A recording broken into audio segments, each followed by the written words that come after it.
Hi, everyone. Welcome back to Ask an Angel with Jonathan Hung. I'm with Andreas, the CEO and founder of Chiki Chiki Boom Boom. Thank you, Andreas, for joining me today. Thank you for having me. Yeah.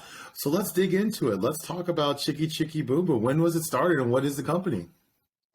Yeah, so it started last year in 2020.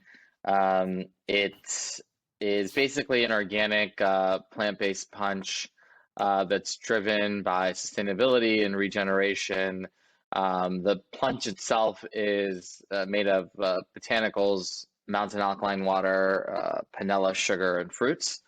And it has a very deep history. It's a beverage that's been around for 500 years from the middle of Ecuador, where people have been drinking this product for immunity and gut health. So we're the first ones to package this product for the global market. Wonderful. And then conceptually, I'd been working on it since 2019, but it didn't come out to market till last year. And then it didn't really come out to market, I'd say officially, till just this past quarter. Great. No, wonderful. So, in terms of a beverage company, like, how did you come up with some of these flavors? I was fortunate to get to try them, but like, how was your R&D when coming up with formulations? Yeah, so the R&D was, it was a mix of kind of it's a few contributing factors. One, the core recipe itself is botanicals, water, sugar, and then usually you add fruits to it. So we needed to work with flavors, ideally, that kind of blend perfectly with these botanicals.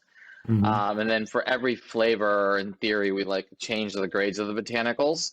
And then in terms of the flavors itself that we decided to go with, it was a mix of, flavors that we're nostalgic with, that are everyday flavors that we may have seen, in the 90s and 2000s, of flavors that we love. Also mixed with, seeing maybe what may be trending in the marketplace. And then also, just as important, the Latin element. So flavors that kind of touch upon Latin flavors. So we wanted to kind of assess all those three contributing factors to figure out which were the final four best flavors. And then we're in development of more flavors as well, but those are usually like the three main contributing factors. Great, wonderful. And I know your background, but I'd love for you to tell my guests your background and clothing and how you got to here and like the differences of being, you're not a first-time founder. You're definitely more than, build companies before. What's different this time around? Yeah. Yeah. I think this time around, obviously, there's much more knowledge and whatnot and experience that comes to the table. So there's a lot of mistakes that you can avoid. There's a lot of connections, obviously, that you have from a strong network that was built upon in a separate industry. So just to kind of give you a brief background. So I started a fashion company when I was 21 years old in college at USC called 5-4. And then that over the years expanded into multiple more brands. So we have a brand called Young and Reckless, a brand called New Republic, LS Gray, and then a subscription concept, which most people know, called the Menlo Club, which is formerly the 5-4 Club. So that was a concept that we started in 2012. And, I ideated it end of 2011 and then didn't really know what was going to happen. And then when we launched it in May of 2012, day one, we had like 1,100 members. So we knew there was something unique and special to this idea. And then over time, it expanded to tens of thousands of members. And now, historically, through like a life cycle, there's been over 1 million members that have gone through the system of being a member of the club. So, it's a very rewarding kind of experience that, I was just in Washington, D.C. this past weekend because we just launched a new chain out there. Yep. And I met with a friend that is in nightlife, and he connected me with his managing partner, and the guy had a 5-4 shirt on, and he was a member of the club and whatnot. So, a lot of the things that we learned there, I think one of the most important things is building community and understanding what that means. And a big part of the thesis around Chiki Chiki Boom Boom is that we're really focusing on community from the farmer level to the end consumer level. So that prior experience that I had definitely had an influencing factor. And I think as a first time founder, it's exciting and scary. I think you have less to lose because you've never failed. I Mm-hmm. think when you're a second or third time founder or whatever, there's more pressure because they know what you've done in your past successes. Right. There's also a lot of value add, right? Because you have a lot of Mm-hmm. experience, you have a Rolodex, you have a lot of domain expertise that can be applied to this new industry. So, it's all about the journey. Wonderful. Yeah. So speaking of that, your team is always going to be incredibly important to you. Now, who is on your team with Chiki Chiki Boom Boom now, and how did you pick them? How did you formulate the team, not just the product? Yeah. Yeah. So my co-founder, Juan, he comes from a background of agriculture and CPG, primarily down in Ecuador. And, I met him when he was studying here in the States in LA. And then, so he's the one that first was telling me about the product and told me about this opportunity that he saw, that he's never seen anything that was so crossover marketable that hadn't been tapped yet, right? And then, so obviously we work on a day-to-day basis, and he handles more of like the supply chain and the production stuff and all that stuff, and the operations. And then in terms of team, a lot of it was a bit challenging, I would say, until this past few months, because when starting a new concept in 2020, which was a challenging time, obviously, it was difficult to meet people, right? So a lot of the recent successes that we've had have occurred in the last 3-4 months, because we've been finally, trade shows started to reopen again, and things like that you're able to finally meet and see people. And CPG, I would say, particularly beverage, is a very physical meet kind of industry, so that was something that was super important. So in the last few months, a lot of it was just, cold emailing, connections, meeting people at trade shows, then following up on a Zoom, them obviously tasting the product. And for me, a lot of it was seeing what their reaction was and interpretation of A, the product, and then B, their interpretation of the brand. I think when I initially met you and Philip, you guys understood very quickly what I was trying to build. And to me, it's important that at face value, if they have the know-how and just the inkling to understand what it is that you're trying to do, it makes the conversation a lot easier, because you don't have to explain to them why, so in that regard, whether it was salespeople or marketing people or whatnot, that was a big part of it, was me kind of testing and seeing, like, do they understand this? Do they understand what we're doing? Do they understand the community? Do they understand the consumer market? And the white space and the opportunity. And then a lot of our team is actually based in Ecuador.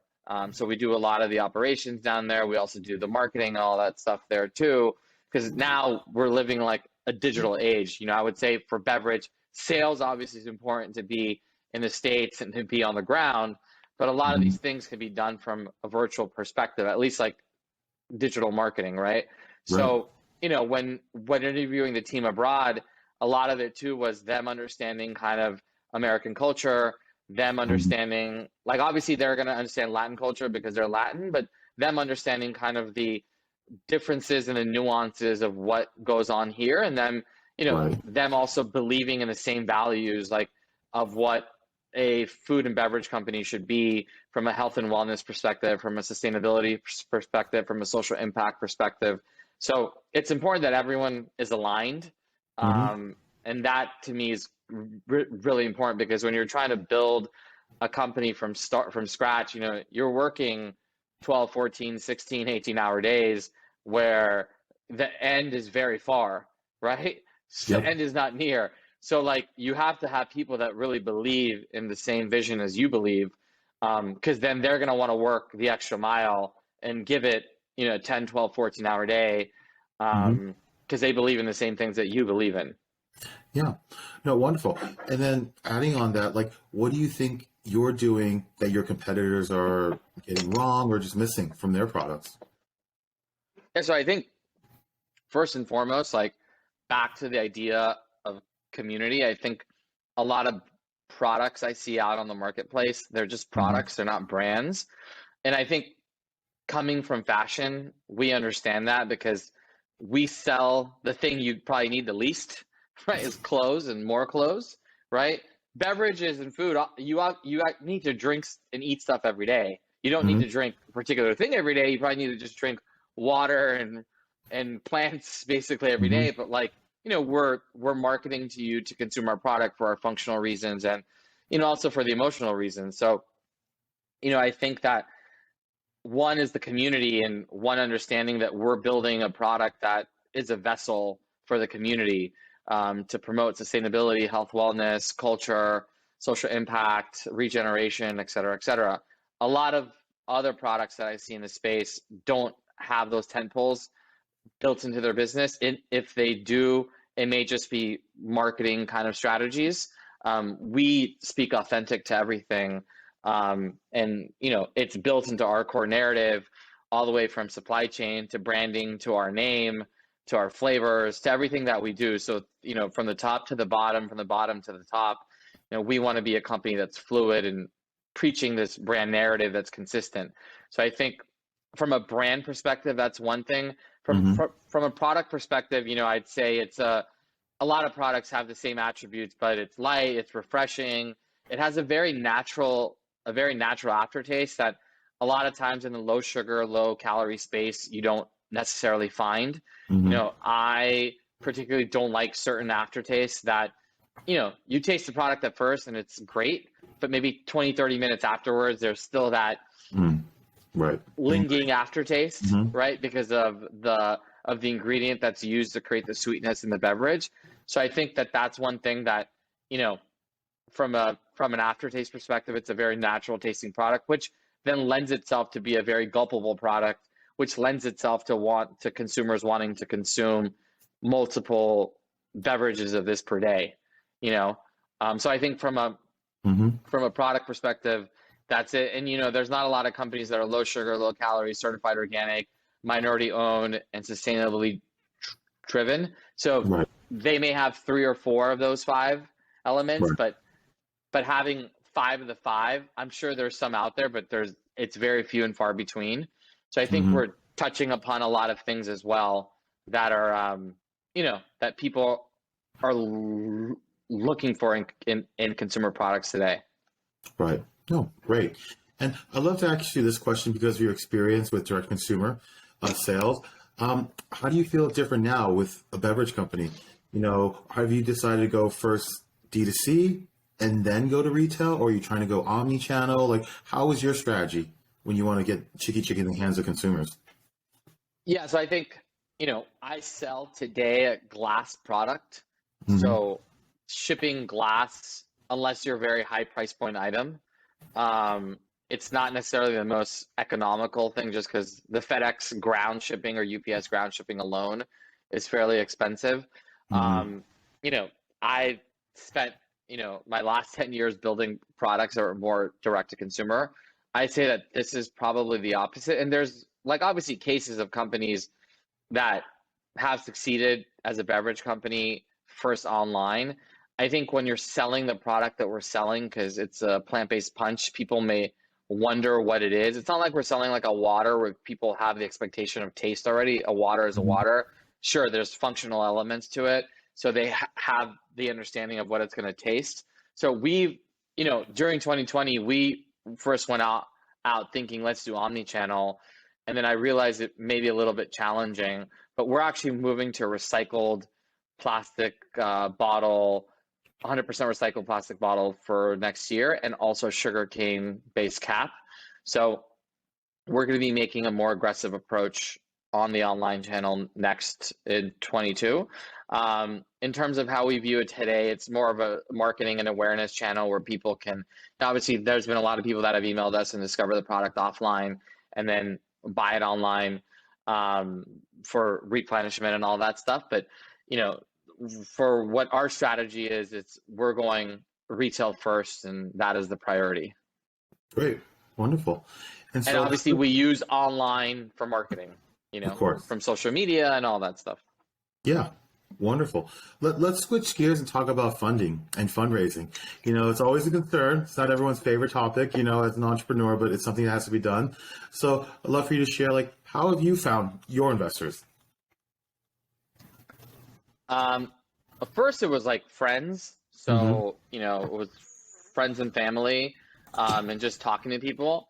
And then, it's a myriad of different things. I think, you know, like I would say the Chiki way was first getting friends and family that believe in the product and basically launching a product that, you know, has a narrative and a story and whatnot. And then once your product is actually out in market, people can now see what it is, right? So when, for instance, in the case of you and Philip, I think there was discovery through like a mutual friend, and then also discovery through Erewhon, and through maybe it was like 2 or 3 touch points. So then that's when it raises the conversation of like, hey, what's this, et cetera, et cetera. And then a lot of it was just through the network. So, you know, like we didn't really reach out to people. A lot of it was inbound, actually. Once we physically got the product out, like in places, and people saw what we were doing, we started getting a lot of inbound. And then when, you know, whether you're at events or retail or whatever it is, and it's say a networking event or whatever, you just need to talk to people and share your story. And then it becomes, you know, a lot more easier to create deal flow. Great. Wonderful. And, you know, I always love asking entrepreneurs this. What would you tell a young founder today trying to bring their vision to life? Any tidbits of advice or things that you helped you get to this success in your life? Yeah, I think, you know, it's important to understand I mean, you have to do a lot of things, right? Obviously, first is to have a good idea where there's a clear product market fit, figure out what your point of differentiation is for your product itself. Why are you different from a product functional perspective, also from a brand perspective? What are you touching upon that maybe your competitor set isn't touching upon? And then looking at your competitor set and see what they're doing right, see what they're maybe not doing, where that creates a new opportunity for you. But a lot of the mistakes that you can create or that you are going to create have already been created by other people. So I would say ask questions, try to get in touch with as many people as you can, understand the operations side of the business, because it's very intense. And you're dealing with physical products. It's not like you're selling, you know, like an NFT or something, right? You're dealing with a lot of products that just revolve around a lot of touch points, from ingredients to co-packing to, you know, food scientists to warehousing, to distributors, to retailers, to sales, to merchandising. There's so many touch points from when the product is a simple herb, or at least in my case, like an herb or a flower, all the way down to retail. So having try to have as best as possible an understanding. And then also like I would say at first, like what we did well, I guess time will tell, but you know, we launched first in LA, and we really saw what like the learnings were. You know, I would say that when launching in a market like LA, you know, the only thing I would say that you need to be, you know, take points into consideration, it's the most competitive market in the world with the most innovation. So a lot of times, like I've seen products that are successful in other markets in the country that don't have that much innovation, but they're just paying a lot of attention to this one market. So maybe it behooves you to actually launch in a hyperly competitive market if you're not based there. Like people think like, oh, I need to be big in LA. Maybe not. Why? Because you're competing against literally hundreds of brands that all have this great functional ingredient that make you the Superman or whatever it is, right? So like maybe you need to look at like what works here may not work or be relevant somewhere else. And it's important to take all points into consideration.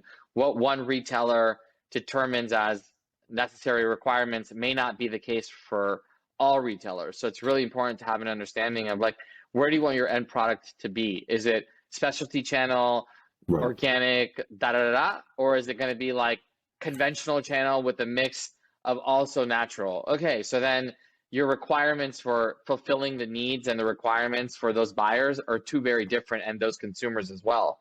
You know, I would say if you have a healthy, better for you product, is to focus on the places where that consumer is shopping, you know?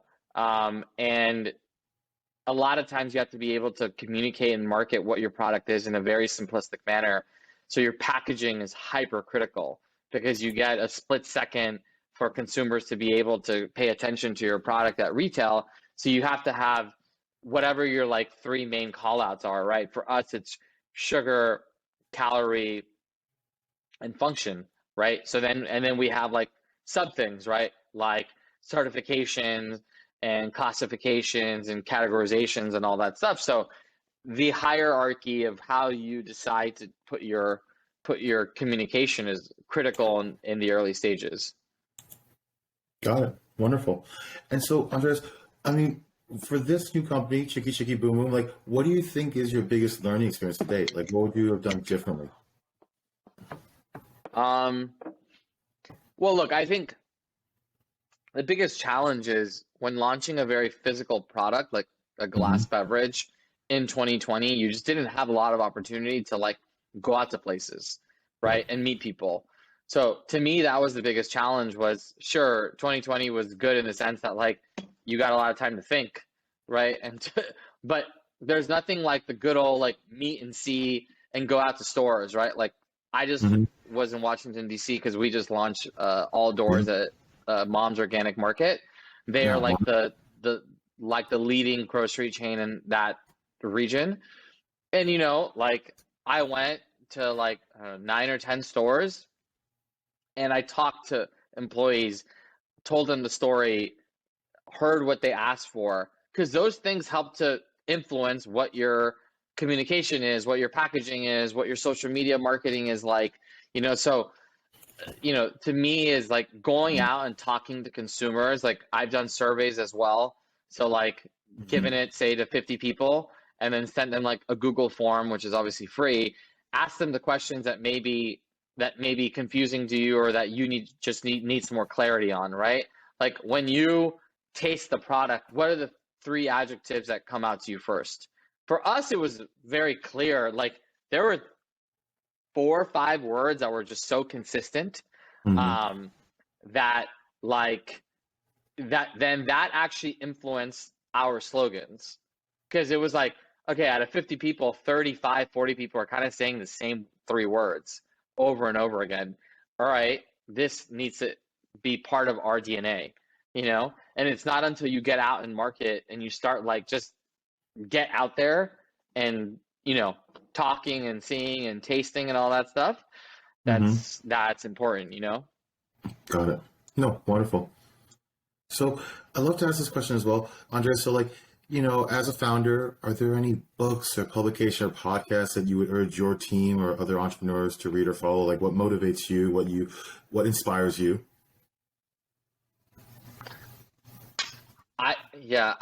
I listen to a few podcasts. I don't listen to a lot of podcasts. I have severe ADHD and I don't, you know, I can't listen to something for more than 10 to 15 minutes. Right. I have listened to a few podcasts. You know, I just searched people that I admire in the industry and see what they've done and built. You know, like Rohan Oza is obviously someone that's very big. And, you know, I think a lot of what he's done and built with fusing like music with functional beverages and all that stuff. You know, I listened to his podcast, and a couple of the things that the takeaways that I had, he doesn't have a podcast, but he's talked on podcasts, right? Were key things in my kind of like brand building in Chiki. Like he said something like, if you can have a functional and an emotional product, you are off to the races at being a massive multi-billion-dollar company that can create a lot of impact, right? And a lot of products only have one of the two, you know. So our product naturally has both of them. So I think, you know, so it's small things like that. Look, you're not going to learn 55 things from one podcast. To me, it's like, if you can learn one thing, that's great. But to me, I figure the best thing is literally to go ask questions, to make friends, ask your peers, ask them the same questions that you have that you're confused about, right? Like I was just at a trade show last week. I met a lot of people. I followed up with a lot of people. I've asked a lot of questions. I've had the opportunities to follow up with them. I still have meetings with them in the upcoming week. So again, like it's those instances, like the old world meet and greet to me is still the best. Yeah. No, great advice. Wonderful. And I can't let you go without asking this question. If you ask me some questions, like what is your favorite Chiki Chiki Boom Boom flavor? What's your go-to? It's the classic one. It's the one I'm drinking. There we go. Yeah. So it has like a hint of a lemon. So it's just a very drinkable product. I've had 3 so far this morning, and it's pretty early still. That's great. No, that's great. I know it's brand new packaging. So what made you get to this packaging before I mean, this is the one, right? We're not changing anytime soon, are we? No. I mean, we're changing the vessel, but the aesthetic is staying the same. The aesthetic is not changing.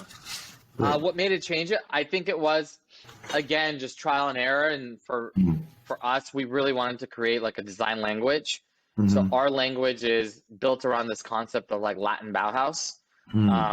So we took, like, my favorite art aesthetic is Bauhaus, and obviously Chiki's Latin. So we just wanted to kind of fuse both influences into one. So if you look at a lot of like the references from shapes to lines, fonts, the color theories and all that stuff, it's around this concept of Latin Bauhaus. So yeah, that's essentially, you know, what made us change it. Well, it's one, to create a design language that's unique, proprietary, you know, to Chiki, that is recognizable, and then also something that lend itself to create a packaging, you know, design that, you know, gave something that presented the best opportunity for the brand to be able to stick out at retail and for consumers to really like.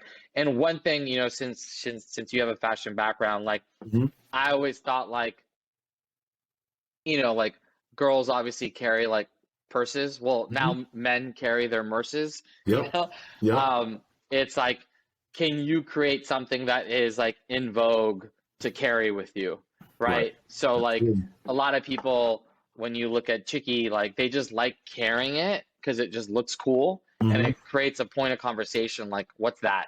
You know? So yeah. No, wonderful. Yeah. And do you have any questions for me, Andreas? Hopefully I can help you or give advice. Yeah, I guess like, yeah, you know, as we kind of move on our journey, what are the things that you as an investor that you look out for in a product at an early stage? Sure. You know, obviously I care about the team. When I, you know, first talked to you, I loved your background. I loved, like, you know, your creativity, and I knew like you were the right person to lead this company. No question. And then, you know, we're going to have to go first. Okay, now we have the product. Now we're trying to get product market fit, right? And so, like, I'm not going to like hold you to certain revenue numbers, right? But we're going to have to see you grow, right? In order to get you enough money and other outside investors to come in and keep building the product. Because, you know, it takes a lot of money to build a great brand, as you know, whether it's fashion or CPG. And we just have to make sure that we're getting the numbers. Like certain like Series A investors, they have to get you to 5 million in sales, right?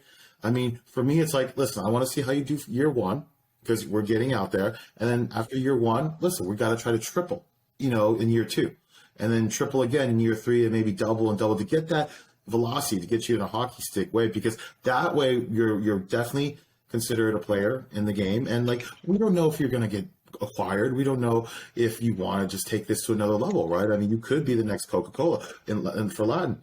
You know, it depends, like, and where are we going to go, the trajectory. Like a lot of our beverage companies actually are just US first, right?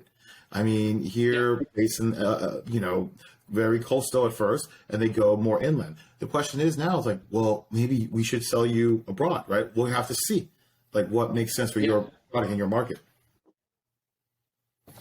Totally. Got it.